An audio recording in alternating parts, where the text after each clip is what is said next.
Hello and good morning.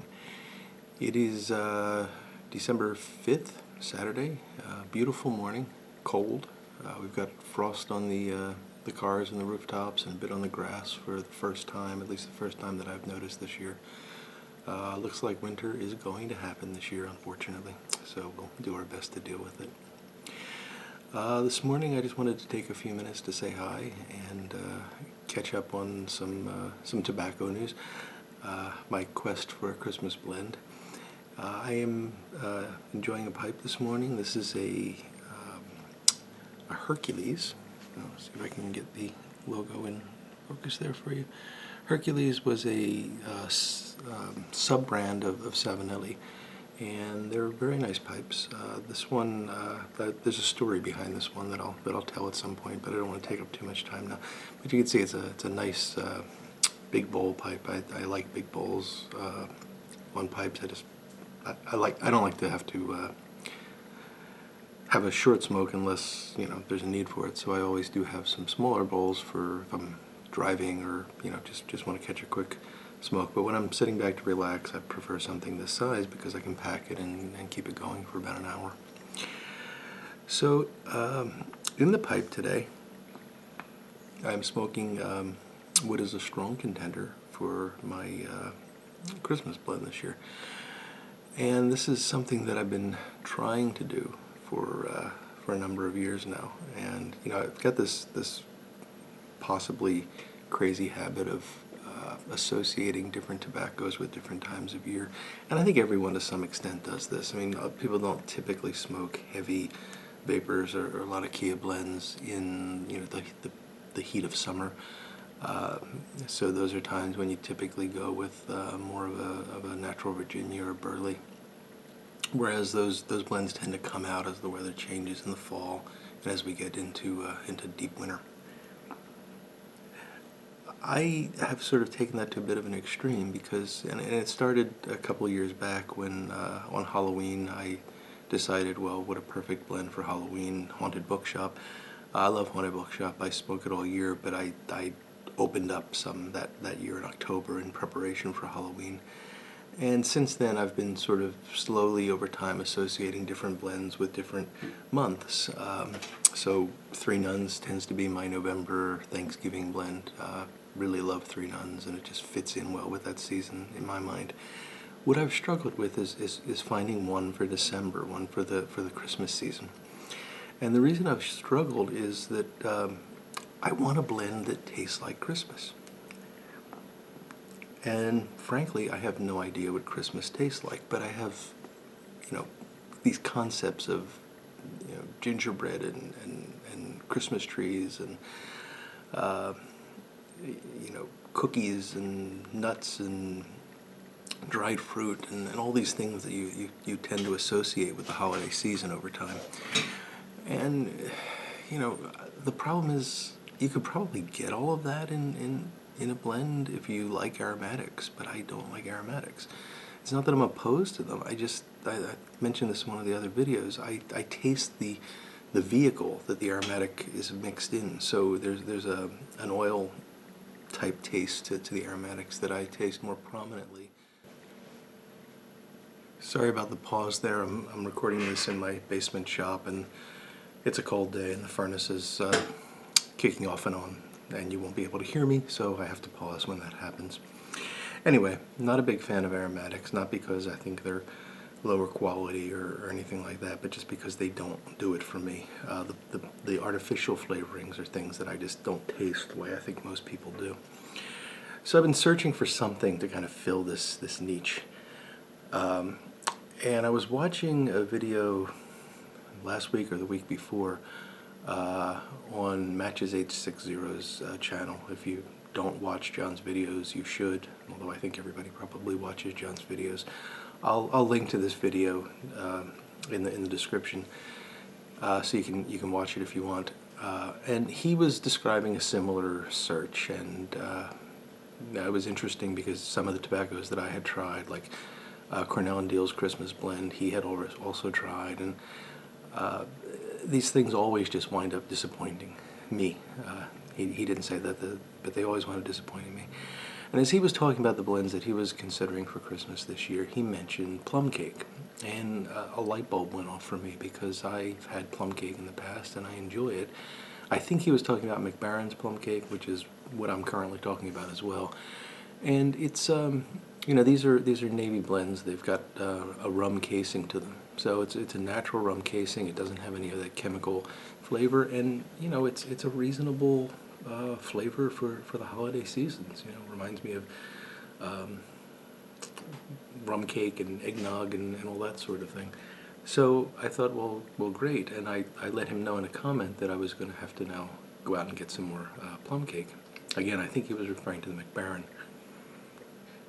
He responded that he was also enjoying this blend right here, and this is Cornell and Diehl Black Frigate. And I had not previously heard of this. I like Cornell and Diehl tobaccos a lot. I mean, they make some of my favorites, and they also blend for GLPs, and I enjoy many of his tobaccos as well. So I was pretty excited about a new C&D blend that might fit the bill. And what Black Frigate, which is what I'm smoking right now, is, and I'll just read the description right off the tin here. It's Latakia and Turkish added to Navy Cavendish, pressed and sliced.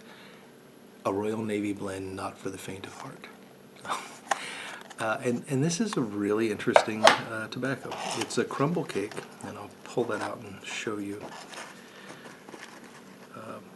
Really beautiful. You can see all the different layers in there. Very densely pressed.